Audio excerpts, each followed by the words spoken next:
Sports Court with 13 on your side. The case, do you support tanking?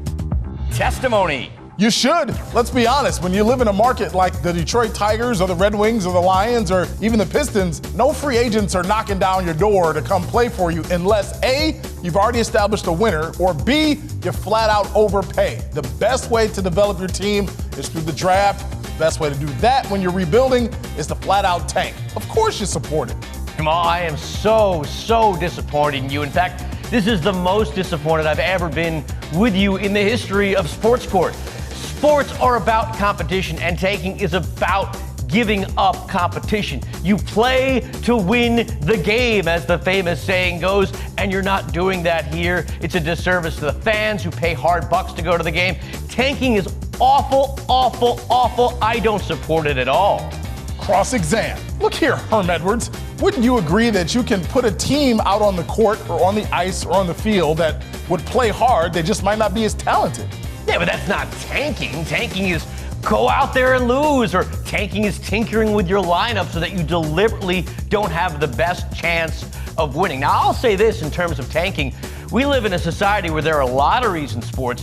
What's the point of tanking when it may not even pay off at the end?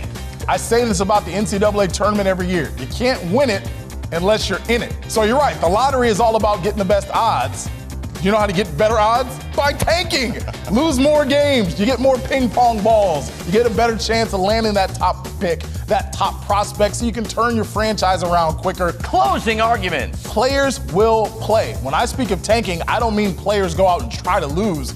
I mean front offices and coaching staffs getting a little bit creative with the lineups they use. Look at the Pistons. They've got 6, 7, 8, 9 players at a time on the injured list with things such as tooth pain. They're finding ways to keep good players out of the lineup so they can play younger guys, develop them, play close competitive basketball, but still lose so they can likely get a top 3 pick. The Tigers need that, the Lions always need that, and the Red Wings certainly need it as they're trying to rebuild. It's all about getting the picks. I say full-blown tank. I think the most important thing you're missing is what kind of message is this sending to your players?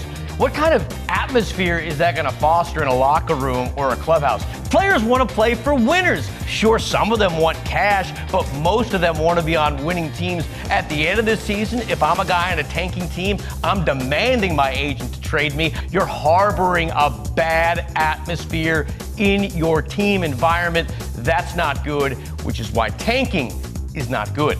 The verdict. So how do you rule, jury? Head to the 13 on your side Facebook page and tell us how we got it wrong. And next week, we'll highlight our faves. Last week's case was, do you trust the Tigers to develop Spencer Torkelson? And the comments were not so optimistic. Adam places blame in one particular spot. A lot of the issues can be blamed on the prospects Al Avila has brought in.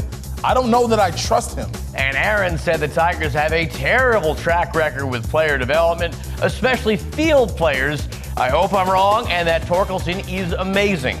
Well, you know what will be amazing? To have you join us again next week in Sports Court.